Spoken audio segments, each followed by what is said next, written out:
Overview of the Oregon Land Use Planning Program. The purpose of land use planning is to manage land uses and activities efficiently to meet our needs today, while conserving resources for future generations. Planning protects water, soil, fish and wildlife, vegetation, riparian, forest, agriculture, estuarine, and other natural systems from adverse effects of unregulated development. Planning promotes development that enhances livability through man-made systems such as industrial and commercial development, streets, and other needed public facilities and services.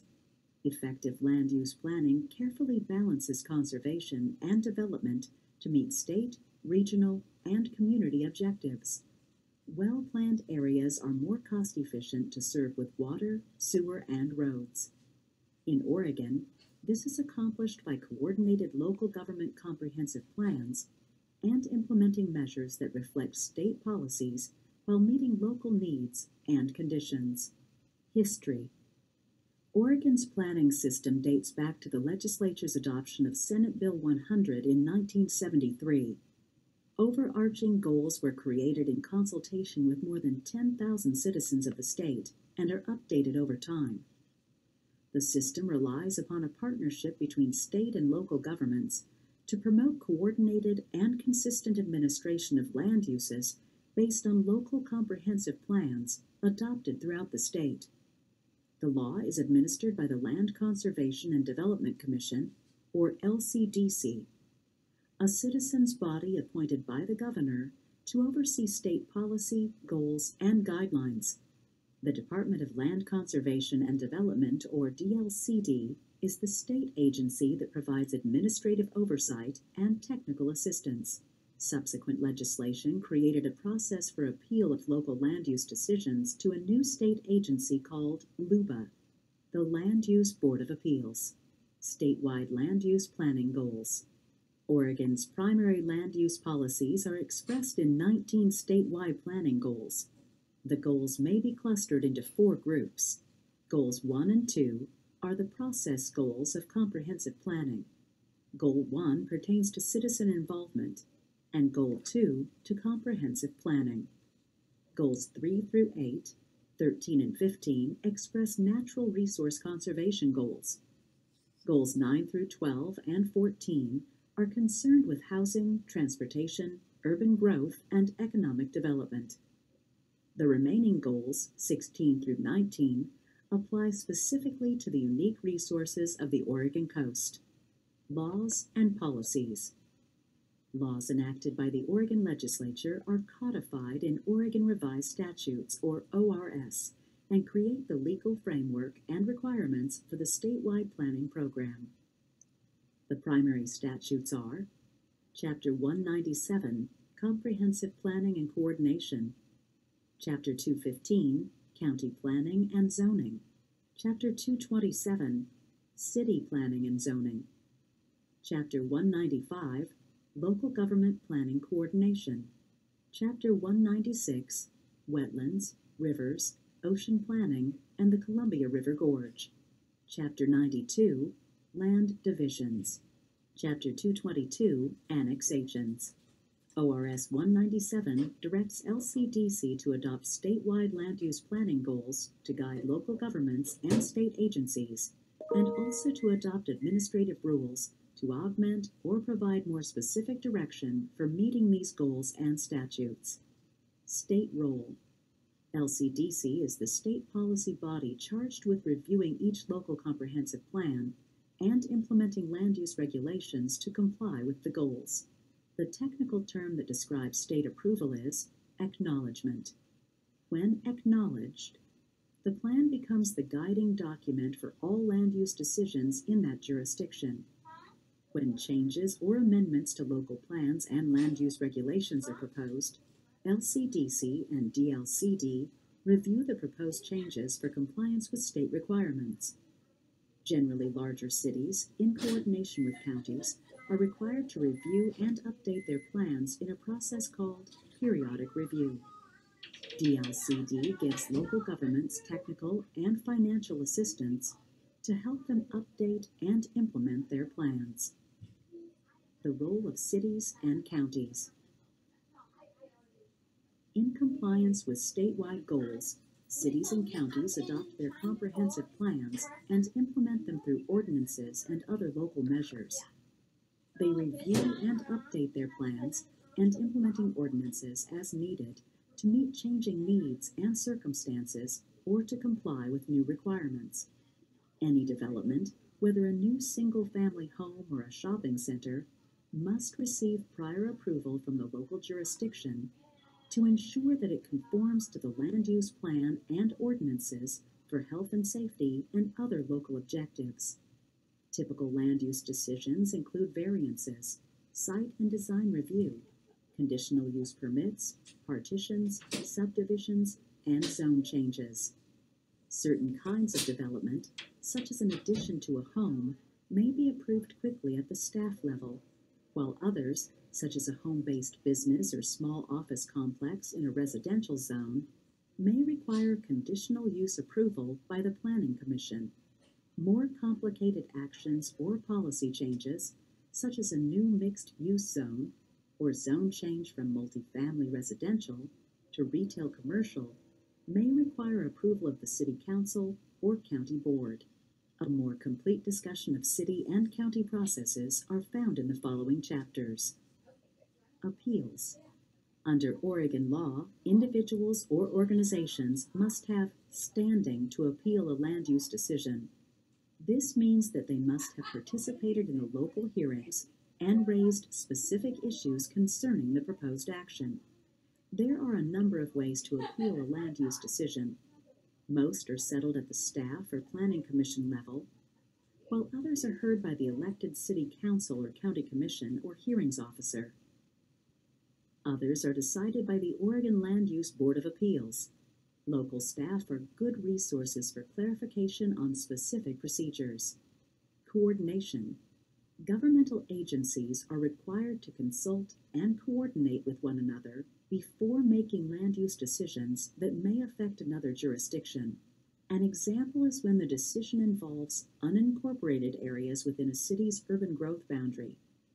In addition, by coordinating their plans, state, local, and federal agencies can help leverage scarce funds and assure the public that spending on roads, water, sewer, and other facilities is efficient and effective.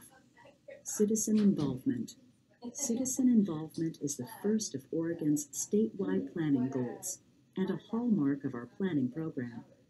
Goal 1 calls for widespread citizen involvement and effective two-way communication with citizens.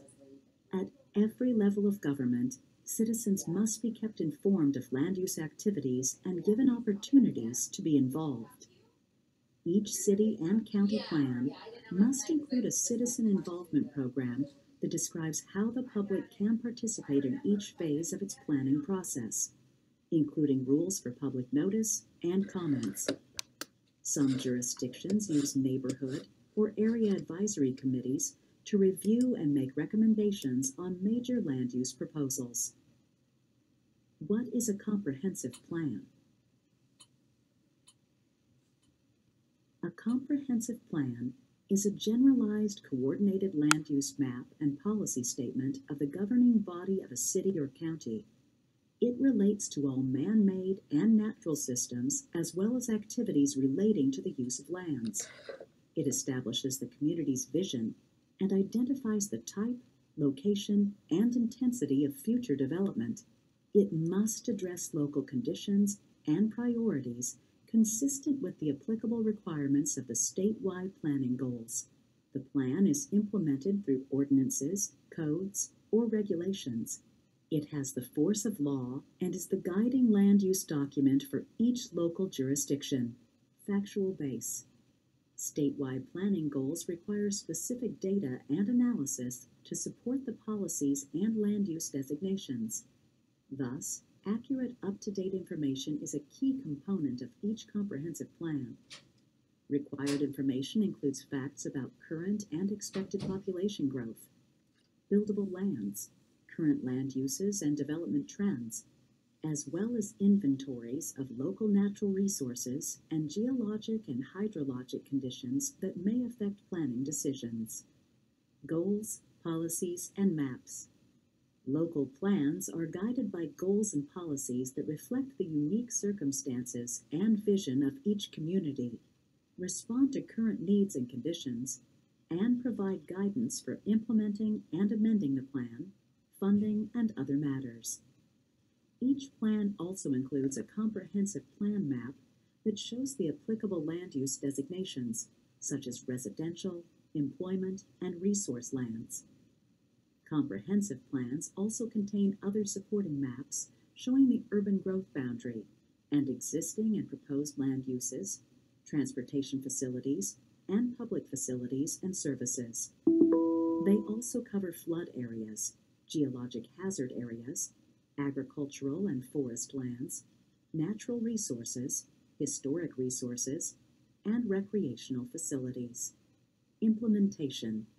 Implementing measures are the ordinances, budgets, and capital improvement programs, and specific standards and criteria that guide local jurisdictions in carrying out their comprehensive plans. These include zoning and land division ordinances and other land use regulations. For example, zoning ordinances specify the uses and activities allowed in various areas in a community. In urban areas, they typically emphasize topics such as housing, economic development, and livability. In rural areas, zoning provisions typically emphasize farm and forest uses, rural residential development, and natural resource protection.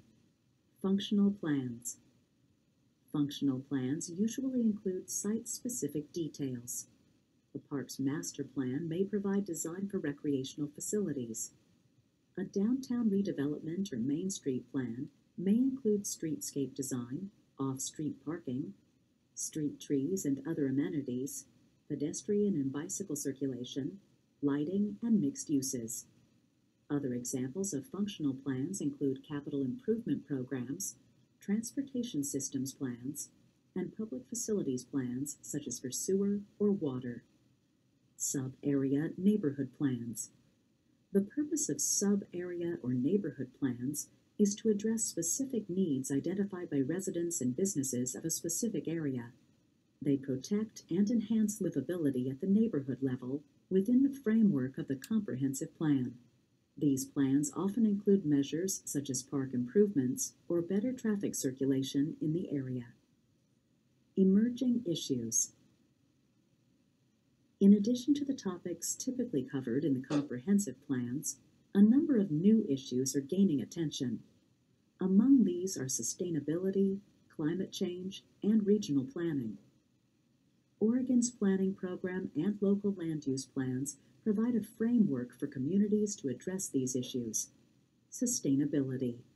Many local communities are considering sustainable development as a framework to meet the physical, social, and economic needs of the present as well as future generations. Sustainability involves management practices that emphasize mixed-use development patterns, enhanced transportation linkages, protection of natural amenities, and a sense of community. Many jurisdictions are integrating the concept of sustainability into their comprehensive plans and land use regulations. Many plans have these core elements in place already. Climate change. Scientific evidence confirms that the Earth's climate is being affected by greenhouse gas emissions from cars, trucks, power plants, and other human activities. The effects of climate change could have serious implications for the people, environment, and economy of Oregon. The state has assessed these potential impacts and identified a range of actions to help prepare for, adapt to, and mitigate the effects of too much carbon in the atmosphere. Local governments are beginning to address this issue. Resources for addressing climate change through local initiatives may be found at www.orclimatechange.gov. Regional planning. Many land use and natural resource issues affect areas beyond local government boundaries. Groundwater supplies, watershed restoration, economic development, and transportation systems are examples. Regional planning can help address these and other matters through cooperation and coordination among neighboring jurisdictions and state agencies. The state has several programs to help local jurisdictions meet regional planning needs, including intergovernmental teams and other regional problem-solving approaches, establishing urban growth boundaries, and coordinating the delivery of public facilities and services inside that urban growth area is an important element of regional planning. Specific regional programs in Oregon include the Portland Metro Regional Plan and Urban Growth Boundary, estuary planning through the Oregon Coastal Management Program, and planning coordination in the Columbia River Gorge National Scenic Area. We've come to the end of Chapter 1, Overview of the Oregon Land Use Planning Program. Now that you've heard information about this subject, how would you handle a possible real situation? Please click on the Chapter Review button to briefly check your knowledge. Once you are done with the Chapter 1 review, you are ready to continue to Chapter 2, Urban, Rural, and Resource Planning.